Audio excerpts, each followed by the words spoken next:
Saúdo a todos com a paz do Senhor. Vamos com o nosso propósito. 150 salmos em 150 dias. Um desafio. Hoje vamos meditar um pouco no Salmo 84. Não perca, logo após a leitura do Salmo, uma reflexão. Deus tem uma palavra para o seu coração.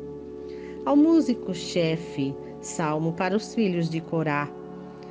Quão amáveis são os teus tabernáculos, ó Senhor dos exércitos! Minha alma deseja, sim, e até desmaia pelos átrios do Senhor. Meu coração e a minha carne clamam pelo Deus vivo. Sim, o pardal encontrou casa e a andorinha um ninho para si, onde ela pode pôr os seus filhotes, junto aos teus altares. Ó Senhor dos exércitos, meu Rei e meu Deus, abençoados são aqueles que habitam na tua casa, eles ainda estarão louvando. Abençoado é o homem cuja força está em ti, cujo coração estão os seus caminhos, o qual, passando pelo vale de Baca, faz dele um poço, a chuva também enche os tanques. Eles vão de força em força, cada um deles em Sião aparece diante de Deus. Ó Senhor Deus dos exércitos, ouve a minha oração, dá ouvidos, ó Deus de Jacó, Selá. Contempla, ó Deus, nosso escudo e olha para a face do teu ungido. Pois um dia em teus átrios é melhor do que 1000. Eu preferiria ser um porteiro na casa do meu Deus do que habitar nas tendas da perversidade, pois o Senhor Deus é um sol e escudo. O Senhor dará graça e glória. Nenhuma coisa boa ele reterá daqueles que andam retamente. O Senhor dos exércitos, abençoado é o homem que confia em ti. Glória a Deus. Uma palavra maravilhosa para nós. Um salmo que expressa saudades do templo. É um salmo de Sião. Saudade de estar nos átrios do Senhor, ou seja, no lugar da presença de Deus. Ele celebra, esse salmo celebra a presença de Deus sobre Jerusalém. É a cidade onde foi construído o templo do Senhor. Hoje não é necessário a gente ir a Jerusalém para se aproximar de Deus, né? Porque Deus é quem se aproxima daqueles que confiam nele, daqueles que o buscam, porque Jesus já rasgou o véu do templo, né? Porque não tínhamos acesso, eram os sacerdotes que tinham que interceder por nós, oferecer sacrifícios, né? Para que houvesse perdão de pecados. Hoje nós podemos, né, desde que Jesus ensinou ali aos seus discípulos a oração do Pai Nosso, não é? Porque ninguém se referia a Deus como Pai, era até uma blasfêmia, por isso Jesus também foi perseguido, mas ele fez todo mundo entender que eu e você podemos entrar no nosso lugar secreto, é o lugar da presença de Deus, onde podemos alcançar a presença de Deus, porém com um coração contrito, né? Um coração arrependido, um coração que reconhece a soberania de Deus, que reconhece a nossa pequenez, que reconhece e entrega-se com submissão, né? Com adoração, reconhecendo que Ele é o Criador supremo de todas as coisas e é Ele que merece ser honrado. E como assim? Como é que a gente pode honrar a Deus? Honrar a Deus implica obedecer, implica louvar, reconhecer, entender que Ele é grande, que Ele está acima de tudo e de todos e que é Ele o único que pode nos socorrer. Ele é que sustenta a nossa vida, pois o nosso fôlego de vida vem dele, né? Então tudo está no seu controle. Glória a Deus, né? Então esse salmo ele expressa o desejo de estar em casa, ou seja, em Sião, perto do templo que se era na época de Davi, porque esse salmo ele é bem parecido com o Salmo de Davi, o Salmo 42, né? Que a minha alma suspira por ti, tem sede de ti, né? Aquele salmo bem que expressa um desejo, por exemplo, como suspira a corça pela corrente das águas, assim suspira por ti, ó Deus, suspira a minha alma. A minha alma tem sede de Deus, do Deus vivo, né? Quando irei e me verei perante a face de Deus, né? Então ele lamentava porque estava sempre fugindo, né? Porque estava sempre sendo perseguido, e quando ele se encontrava longe das tendas, né?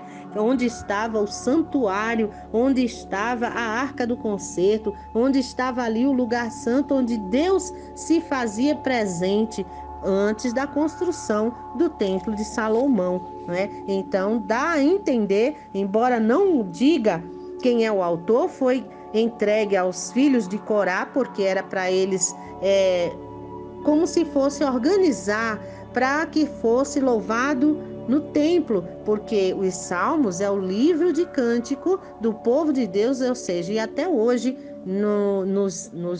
nas sinagogas, né, os judeus cantam os Salmos até que venha o Messias, porque eles ainda aguardam, né, não reconheceram Jesus como o Messias. E aí o salmista ele fez essa expressão, que é o desejo de estar lá, a bênção de estar lá, a alegria de estar na presença de Deus e a bênção de confiar em Deus, né? Os filhos que foi entregue para os filhos de Corá.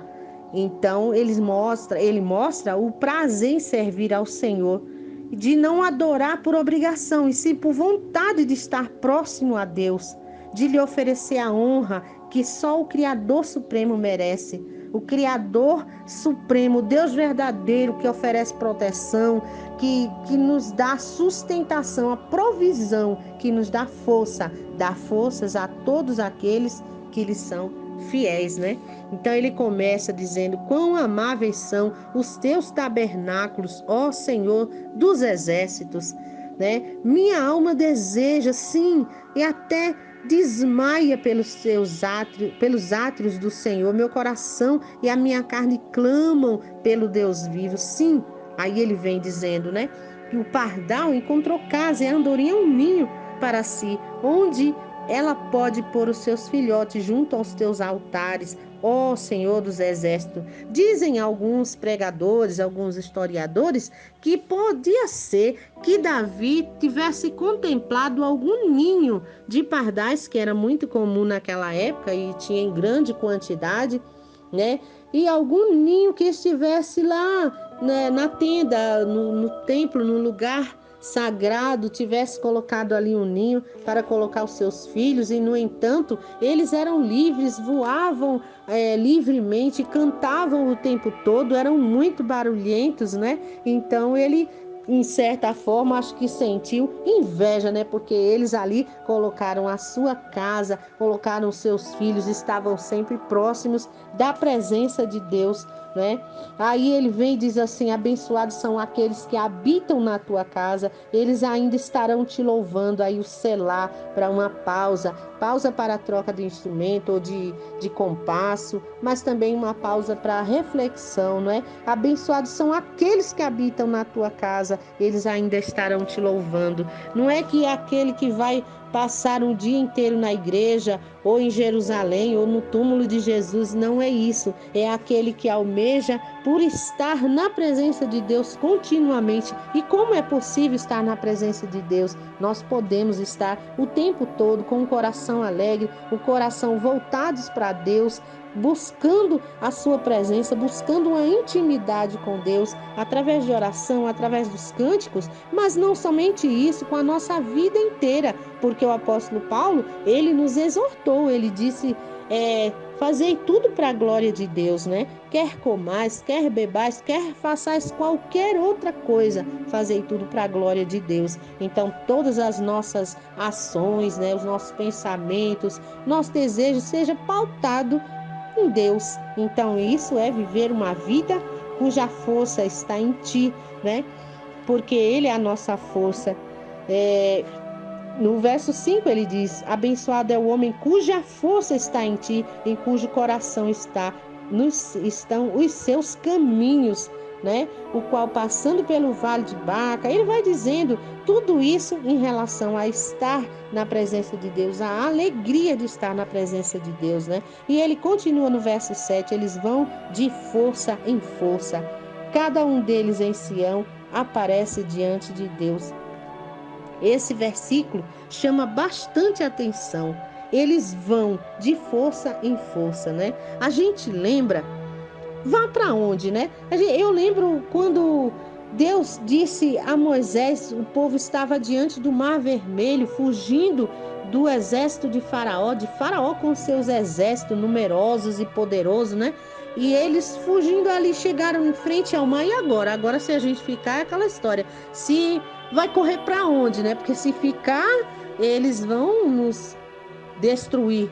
Mas ir para onde se à frente está o mar? E Deus disse para ele: diga ao povo que marche, vá em frente, porque, né, quando a gente imagina que vai na força, vai na tua força, né? A gente lembra de Gideão, que Gideão era o menor da sua casa, da casa do seu pai, era de uma família pobre, era de um lugar onde estava ameaçado pelos midianitas ali para vir destruir aquela nação, né? E ele, o anjo apareceu para ele e disse: eu vou dar livramento a todo o povo através de você. Mas como?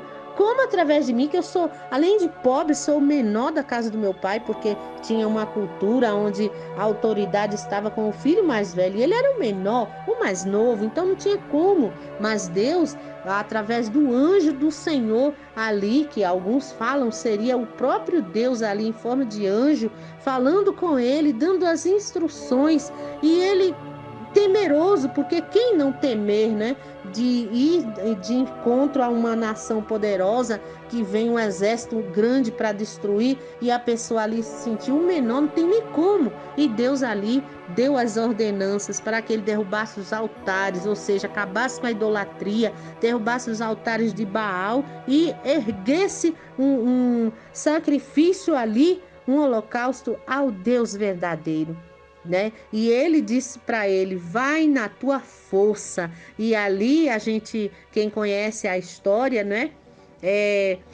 A gente, Juízes 6, no capítulo 6 de Juízes, lá a história vai explicar bem detalhadamente. Seria bom, se você tiver curiosidade, de ler com calma, né? Mas rapidamente, assim, a grosso modo, Deus deu as instruções, ele fez do jeitinho que Deus falou, e ele com medo ainda fez prova de Deus, né? Tem aquela história do velo de lã. Olha, Deus, não fique, né, chateado comigo, mas me prova que realmente você vai me usar para destruir aqueles inimigos, para vencer essa guerra, essa batalha. Vou colocar um velo de lã ali na terra, e amanhã, se esse velo amanhecer molhado e a terra seca, aí eu vou entender que realmente foi o Senhor e que a vitória é certa, né? E aí, no outro dia, ele disse: olha, não fica chateado comigo, não, porque mais uma vez eu vou fazer prova, né? A coisa é muito séria, eu preciso estar muito seguro do que eu vou fazer. E aí ele inverteu, ele disse: agora eu quero o velo seco e eu quero toda a terra em volta molhada. E assim Deus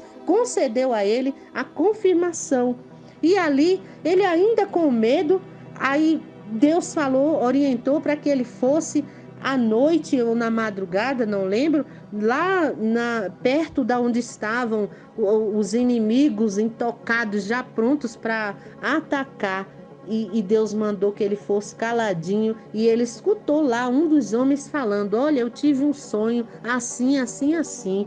E o outro interpretou, disse: então eu já entendi, porque o Senhor vai nos dar, vai dar a batalha a eles, né? A gente vai perder. E ele, escutando isso, foi a confirmação. E aí Deus ainda orientou para que ele não fosse com aquela multidão do exército que estava com ele, tantos milhares de homens, e Deus disse: se for tudo isso, vão dizer que foi com a força do exército, mas tira metade, os medrosos, covardes, pode dizer a eles que voltem. E voltaram muitos. E depois Deus ainda orientou: leva para beber água no rio, porque aquele que beber lambendo, né, e atento, e separa. E os que se ajoelharem e ficar bebendo água lá bem sossegado, tranquilão, separa também. Depois ele disse: manda tudinho voltar, deixa só os 300 que lamberam a água, que, ou seja, aqueles que estavam atentos, que estavam bem apercebidos, né? Não é aquela pessoa que vai beber água bem despreocupada da vida, o inimigo vem e ataca. Mas a gente tem que estar de atalaia, tem que estar de alerta, né? Isso tudo é aprendizado pra gente, né? E aí, esse vai na tua força, né? Vai na tua força. Aí ele fala que eles vão de força em força, cada um deles em Sião aparece diante de Deus. É a alegria do caminho que ele quer mostrar aqui, porque se Deus é a força daquele que confia nele, o caminho, mesmo tendo dificuldades, ele se torna prazeroso, pelo prazer ansioso pela chegada, a alegria de estar no caminho em direção à presença de Deus. Ali, no caso, ele falava que ele estava a caminho de Sião, mas nós vemos um lugar secreto, o nosso lugar, porque lá em Mateus 6:6 diz: vá para o seu quarto, feche sua porta, dobre seu joelho e ore, fale secretamente com Deus, que ouve e responde. Glória a Deus por isso, né? Então, vai na tua força. Eu não sei como está a sua força, se você está já sem força, sem esperança, com pouca esperança, porque enquanto a vida dá esperança, mas às vezes a nossa esperança está por um fio, às vezes a nossa fé está por um fio, às vezes a gente está tão, meu Deus, será que eu vou conseguir? Mas vai nessa tua pequena força, entrando na presença de Deus, confiando, acreditando que Ele é fiel. Agora tem mais uma lição, que foi quando Gideão, quando Deus falou, ele fez as provas e tinha certeza que Deus prometeu dar a vitória a ele. O que fez ele? Antes da vitória, ele foi lá e ofereceu um holocausto para Deus, ou seja, ele agradeceu antes de ver. Isso é fé. É fé quando a gente pede, mas sente que Deus é tão maravilhoso e que nos atende, que está pronto e que ele verdadeiramente é fiel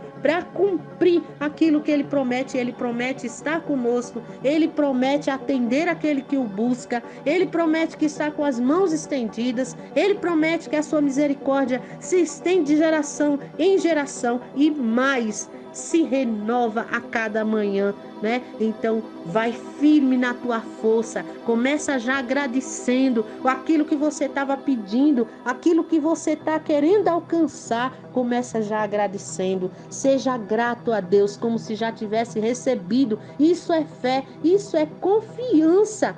Vai firme, mesmo se uma coisa não deu certo aqui, outra não deu certo ali, mas vai no alvo, porque a presença de Deus está com você, onde quer que você esteja, aonde quer que você vá. Louvado seja Deus. E ele ainda conclui aqui, né, na sua oração, ele diz: pois um dia em teus átrios é melhor do que 1000.